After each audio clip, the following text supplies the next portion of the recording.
Atlantic महासागर के तल में करीबन 110 साल से पड़ा हुआ टाइटैनिक का मलबा एक बार फिर से सुर्खियों में आ चुका है।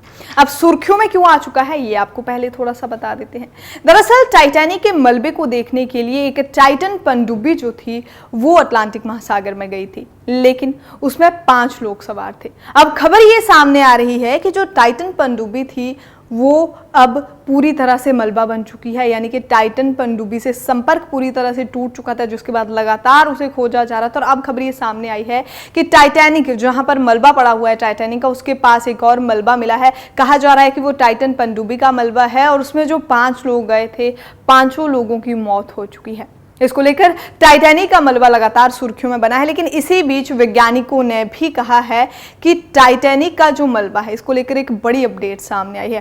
क्या वैज्ञानिक कह रहे हैं आपको ये हम विस्तार पूर्वक बताते हैं। क्या है टाइटैनिक की पूरी कहानी, आखिर टाइटैनिक का मलबा पूरी तरह से कब खत्म हो जाएगा, इस बारे में आपको पूरी जानकारी आज हम इस वीडियो में आपको देने वाले हैं। देखिए, सबसे पहले अगर हम आपको बताएं तो टाइटैनिक जहाज 15 अप्रैल 1912 को अटलांटिक महासागर में चट्टान से टकराने के बाद क्षतिग्रस्त हो गया था और फिर समुद्र में डूब गया था। इसमें 1517 लोगों की मौत हो गई थी।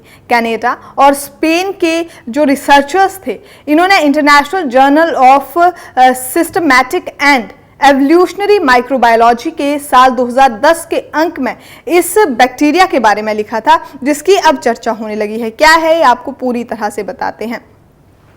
एक रिसर्च में बताया गया है कि जहाज की स्टील की सतह पर नई प्रजातियों के टील विकसित हो चुके हैं और ये सभी वास्तव में हेलोमोसान बैक्टीरिया है।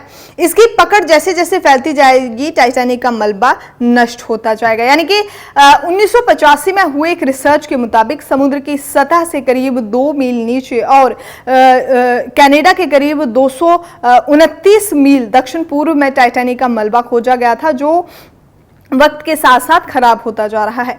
जानकारी के मुताबिक वो जहाज 50,000 टन लोहे से बना था। जोरदार टक्कर के बाद नाटकीय रूप से 2 भागों में अलग हो गया। दोनों भाग करीब 2000 फीट की दूरी पर बिखर गए थे। अब एक और खबर ये सामने आई थी दरअसल एक न्यूज चैनल के माध्यम से कि बैक्टीरिया की नई प्रजातियां गहरे समुद्र में लौह पदार्थों को नष्ट करने में सक्षम होती हैं।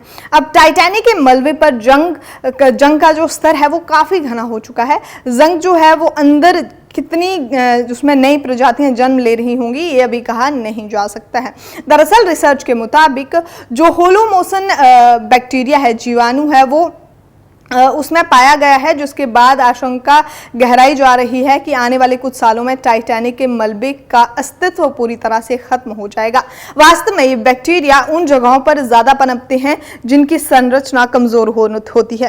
कनाडा के डलहौजी विश्वविद्यालय के द्वारा एक रिसर्च और स्पेन के विश्वविद्यालयों के रिसर्चर्स ने कुछ सैंपल्स, कुछ नमूनों से एच टेक्टोनिक बैक्टीरिया को अलग किया था, जिसके बाद अपने अध्ययन और कुछ भी पुख्ता इसमें कई सारी बातें सामने निकल कर आई थी। उनके मुताबिक बैक्टीरिया का अपना नेचर है, वो जलमृग धातु पर आसानी से अपना बसेरा करते हैं। ये बैक्टीरिया है क्या, आपको ये बता देते हैं। दरअसल हेलोमोनास बैक्टीरिया के बारे में कहा जाता है कि ये दलदल जीवी होते हैं। जहां जितनी ज्यादा नमी होती है वहां ये आसानी से अपना घर बना लेते हैं। जानकारों के मुताबिक टाइटैनिक जहाज भारी भरकम लोहे से बना है और इस पर जीवित लोगों की संख्या भी काफी थी। उनके कपड़े, खान पान आदि सब कुछ वहीं की सतह पर नीमपूर्ण बनता है, लिहाजा ये जो बैक्टीरिया है ये वहां पर इसका उपजना मुश्किल ही है, बहुत ही ज्यादा।